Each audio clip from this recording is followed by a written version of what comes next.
Assalamualaikum warahmatullahi wabarakatuh. Selamat pagi, salam sejahtera untuk kita sekalian. Salam sehat, salam sumut bermartabat. Perkenalkan, saya Herawati, bertugas di BPSDM Provinsi Sumatera Utara sebagai Widyaswara Ahli Utama. Izinkan dalam kesempatan ini kami akan menyampaikan strategi delivery dari pembelajaran Agenda 2 pada pelatihan Kepemimpinan Nasional Tingkat 2 atau PKN 2 yang rencananya akan dilaksanakan oleh BPSDM Sumatera Utara pada bulan Agustus tahun 2022.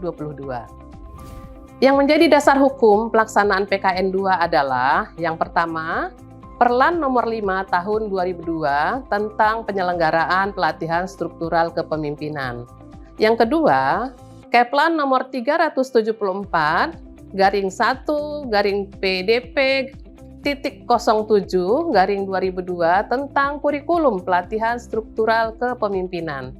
Dan yang ketiga adalah Keplan nomor 375 tentang pedoman penyelenggaraan pelatihan struktural kepemimpinan.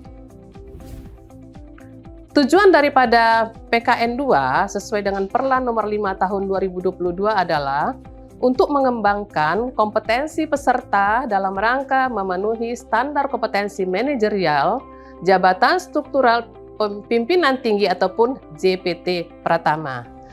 Kompetensi yang akan dikembangkan sesuai dengan pasal 6 Perlan nomor 5 tahun 2022 merupakan kompetensi kepemimpinan strategis. Kompetensi kepemimpinan strategis sebagaimana dimaksud pada ayat 1 merupakan kompetensi manajerial peserta untuk menjamin terwujudnya akuntabilitas JPT Pratama sebagaimana diatur dalam peraturan pemerintah yang mengatur mengenai manajemen PNS. Bapak Ibu yang kami muliakan, pada kesempatan ini kami akan menyampaikan strategi delivery terkait dengan Agenda 2 sebagai berikut. Yang pertama adalah deskripsi Agenda 2. Agenda pembelajaran kepemimpinan strategis membekali peserta dengan kemampuan mewujudkan kepemimpinan strategis melalui penerapan organisasi digital, kepemimpinan kewirausahaan dalam membangun organisasi pembelajaran. Mata pelatihan dalam agenda kepemimpinan strategis terdiri dari yang pertama adalah kepemimpinan digital, yang kedua adalah kepemimpinan kewirausahaan, dan yang ketiga adalah organisasi pembelajaran.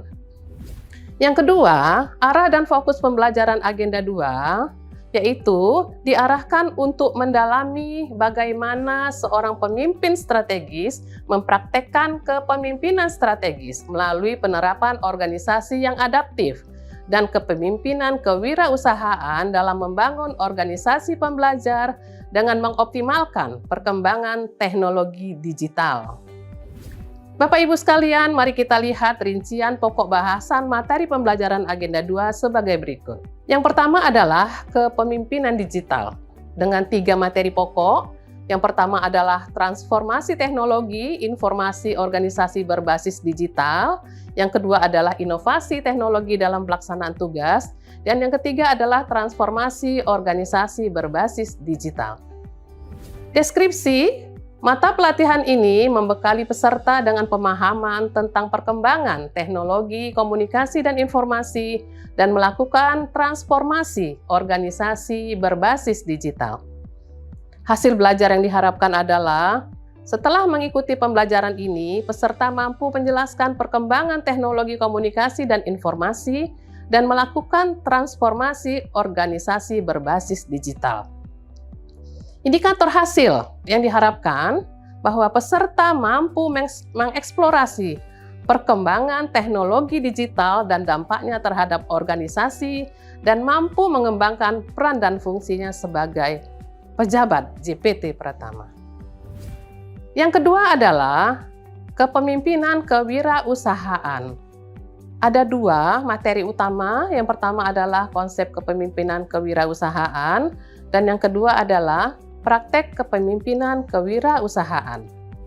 Deskripsi dari mata pelatihan ini adalah membekali peserta untuk memahami model kepemimpinan kewirausahaan yang diindikasikan dengan kemampuan untuk memanfaatkan peluang, menciptakan terobosan inovatif, memobilisasi stakeholder, dan optimalisasi sumber daya yang terbatas untuk mewujudkan tujuan organisasi. Hasil belajar yang diharapkan adalah setelah mengikuti pelatihan ini, peserta diharapkan mampu menganalisis kepemimpinan kewirausahaan. Yang ketiga adalah organisasi pembelajar. Deskripsi daripada mata pelatihan ini adalah membekali peserta untuk memahami prinsip-prinsip organisasi pembelajaran, tantangan dalam organisasi pembelajaran, diagnostik kebutuhan membangun organisasi pembelajaran, dan strategi membangun organisasi pembelajaran, serta mengidentifikasi kebutuhan pengembangan dalam organisasi pembelajaran. Adapun hasil belajar yang diharapkan adalah setelah mengikuti pembelajaran mata pelatihan ini, peserta diharapkan mampu menjelaskan strategi membangun organisasi pembelajar serta mengidentifikasi kebutuhan pengembangan dalam menjalankan tugas kepemimpinan di unit kerjanya masing-masing. Indikator hasil belajar yang diharapkan adalah bahwa peserta mampu menjelaskan prinsip-prinsip pembelajaran, identifikasi kebutuhan dalam membangun organisasi pembelajaran, dan menjelaskan teknik-teknik dan metode yang mendukung implementasi organisasi pembelajaran. Bapak Ibu peserta pelatihan yang kami hormati, mari kita lihat pendekatan pelatihan yang akan kita gunakan. Pendekatan pembelajaran terdiri dari Student Center, Experiential Learning, Leader, Create Leader, dengan strategi pembelajaran, Exposition, Discovery, Deduktif, Induktif, dan Experiential.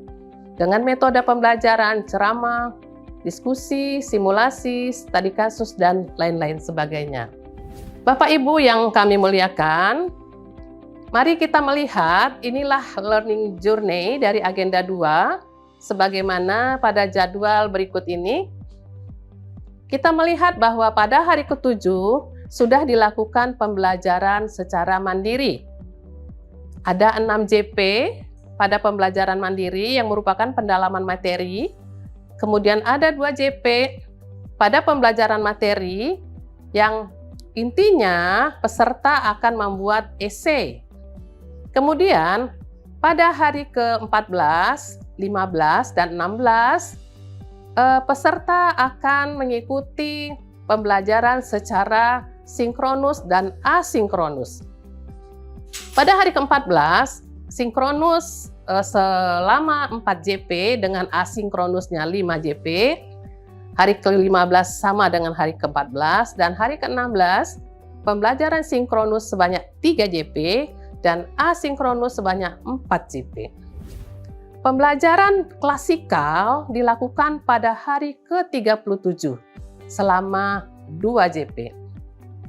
Desain pembelajaran kami susun melalui pendekatan Glass Task Off, di mana Glass Task Off itu waktu pembelajaran dibagi menjadi 3 bagian yang terdiri dari introduction, body, dan conclusion. Mari kita lihat bagaimana rinciannya. Sinkronus hari pertama atau hari ke-14 dilaksanakan selama 4 JP. Pada bagian pendahuluan ataupun introduction, tentunya kita awali dengan greetings, salam dan sapaan kepada peserta. Setelah itu kita lanjutkan dengan berkenalan, dan kami juga nantinya akan menyampaikan bagaimana singkatnya strategi delivery agenda 2 pada PKN 2 ini. Secara ringkas juga kami akan menjelaskan overview keterkaitan agenda 2 dengan agenda 1, agenda 3, dan 4. Dan tentunya pendahuluan kami akhiri dengan simulasi ataupun pemberian kata-kata motivasi ataupun nanti akan memutar video motivasi. Pada bagian isi atau body, pertama kami akan melakukan brainstorming, pendapat dan pengalaman peserta sejauh mana peserta memahami modul organisasi pembelajar yang telah dibaca. Jadi pada hari pertama kami fokus untuk melaksanakan overview terhadap materi organisasi pembelajar. Setelah itu dilanjutkan dengan pemaparan esai yang telah dibuat oleh para peserta melalui kegiatan mandiri. Kemudian kami akan menjelaskan tugas individu dan kelompok yang akan dikerjakan pada saat asinkronus. Sebagai penutup, pada hari pertama tentu kita akan membuat rangkuman bersama atas apa yang sudah didiskusikan selama sesi sinkronus pada hari pertama berlangsung dan closing statement mengakhirinya. Tugas-tugas yang akan kami berikan untuk melaksanakan tugas-tugas asinkronus itu terdiri dari tugas-tugas individu dan tugas-tugas kelompok. Sebetulnya sudah ada tugas-tugas yang diberikan, tetapi nantinya akan menyesuaikan kembali kepada situasi pada saat dilaksanakannya pelatihan. Untuk sinkronus hari kedua atau hari ke-15, pada bagian pendahuluan tentunya sama seperti hari sebelumnya, tetap kita awali dengan greetings, kemudian tanya jawab mengenai pengalaman peserta, bagaimana caranya meningkatkan kinerja di organisasi masing-masing. Kemudian juga tujuan pembelajarannya tentunya kita sampaikan, dan mengakhiri pendahuluan kita akan melaksanakan kuis. Untuk bagian materi pada hari kedua ataupun hari ke-15, tetap diawali dengan brainstorming. Pada hari ke-15 kami akan fokus ataupun mengoverview pembelajaran materi kepemimpinan digital. Kemudian dilanjutkan dengan presentasi tugas individu yang telah dilaksanakan oleh masing-masing peserta pada penjelasan sinkronus hari pertama. Dan pada bagian penutup tentunya kita akhiri dengan rangkuman dan closing statement. Pada hari ketiga ataupun sinkronus hari ke-16, sama dengan hari sebelumnya, diawali dengan greetings, kemudian tanya jawab mengenai pengalaman peserta, dan dihubungkan dengan pembelajaran tentunya pada hari ketiga, yaitu hari ketiga kami akan fokus melaksanakan overview materi kepemimpinan kewirausahaan. Kemudian pada hari ketiga ini kami akan meminta kelompok untuk mempresentasikan hasil tugas kelompok yang sudah mereka kerjakan, dan kemudian tentunya kita akan memberikan kembali pada setiap harinya tugas-tugas kepada peserta, dan tugas-tugas tersebut akan dikumpulkan ataupun nanti bisa juga disampaikan pada saat klasikal. Sebagai penutup pada hari ke-16, tentunya kembali lagi kita akan melaksanakan membuat rangkuman bersama atas apa yang sudah didiskusikan selama hari ke-3 ataupun hari ke-16. Kemudian tentunya kita akan membuat feedback terhadap apa yang telah disiapkan dan untuk pertemuan berikutnya. Kemudian dilanjutkan ataupun ditutup dengan closing statement dan memberikan salam penutup. Bapak dan Ibu yang kami hormati, strategi delivery untuk klasikal selama 2 JP yang akan dilaksanakan pada hari ke-37, hanya 2 JP, tidak banyak yang dapat dikerjakan, tapi tujuan utamanya adalah bagaimana caranya menggali pendapat-pendapat daripada para peserta terhadap pemanfaatan materi-materi agenda 2 yang telah disampaikan sebelumnya. Tentunya pada akhirnya akan kami laksanakan pembulatan dan feedback, dan terakhir pada waktu klasikal tentunya kita akan akhiri dengan closing statement dan salam penutup. Bapak-bapak dan ibu-ibu yang kami hormati, demikianlah strategi delivery pembelajaran agenda 2 yang telah kami sampaikan. Atas segala kekurangan kami mohon dimaafkan. Semoga bermanfaat. Sebelum saya tutup, saya akan menyampaikan satu quotes. Management is doing thing right. Leader is doing right thing. Peter Drucker. Wassalamualaikum warahmatullahi wabarakatuh.